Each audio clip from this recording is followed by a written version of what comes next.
Apa cerita ni? Sudah tentulah serta-merta, nak tunggu apa lagi? Sepatutnya, apabila kita sudah mengesahkan titah addendum itu wujud, sepatutnya ianya dilaksanakan serta-merta. Sebab ianya titah yang di Pertuan Agong. Sejak bila pula titah yang di Pertuan Agong perlu dipertikai, perlu diperbahas ataupun perlu didebatkan di mana-mana platform? Sejak bila? Jadi bila kita dah tahu benda tu ada, sepatutnya terus laksana. Ini adalah titah yang di Pertuan Agong. Negara kita menjunjung titah yang di Pertuan Agong. Benda ni ada dalam perlembagaan negara. Jadi nak tunggu apa lagi? Ke ada tangan-tangan gaib yang cuba mempengaruhi keputusan mahkamah? Walau bagaimanapun, mahkamah kata apa sekalipun pada saya, ianya tetap kena laksanakan. Sebab itu titah yang di Pertuan Agong. Tak kisahlah sama ada akta tahanan rumah tu ada ke tak ada. Ini bukan soal akta. Soalnya yang di Pertuan Agong sudah bertitah. Jadi apa lagi tunggu? Betul tak? Ni mengenai addendum ya.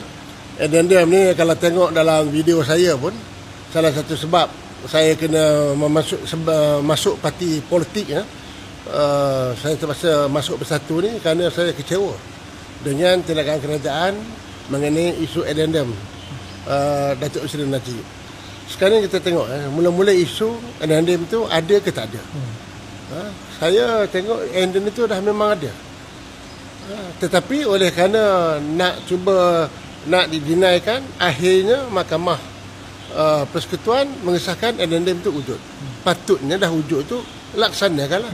Now sekarang ni dah isu yang kedua pula. Mungkin dia akan pertikaikan addendum ni sah tak sah pula. Katalah yang akan datang ni keputusan, katalah kalau Datuk Seri Najib menang misal kata, saya yakin AG akan appeal pula. Mahkamah Raya appeal lagi Mahkamah Persekutuan. Buang duit lagi. Sampai berapa lama. Jadi kalau ikhlas dan menghormati keputusan mahkamah, menghormati titah agung, mengapa tak dilaksanakan saja? Mengapa nak dibawa lagi ke mahkamah? Ini saya tahu ini boleh. Kalau kabinet buat keputusan, pengen kata okey, kita laksanakan tanah rumah, melibatkan jabatan penjara saja untuk laksana. Jadi ini yang saya nampak. Kesimpulannya yang saya nampak bahawa mereka ni memang tak adil lah, memang takut dengan kebangkitan Datuk Seri Najib ni. Itu yang saya nampak. Jolo dah hilang. Nama Jolo dah hilang.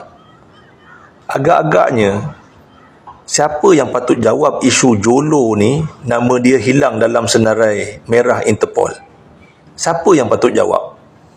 Banyak nak tanya ni. Macam mana nama Jolo boleh keluar daripada senarai merah Interpol? Siapakah yang mengeluarkan nama Jolo daripada senarai merah Interpol? Arahan siapakah? Arahan siapakah untuk mengeluarkan nama Jolo daripada senarai merah Interpol? Dan yang terakhir, adakah kerajaan betul-betul berminat dan serius nak bawa Jolo ni pulang dan masuk ke dalam kandang saksi di mahkamah?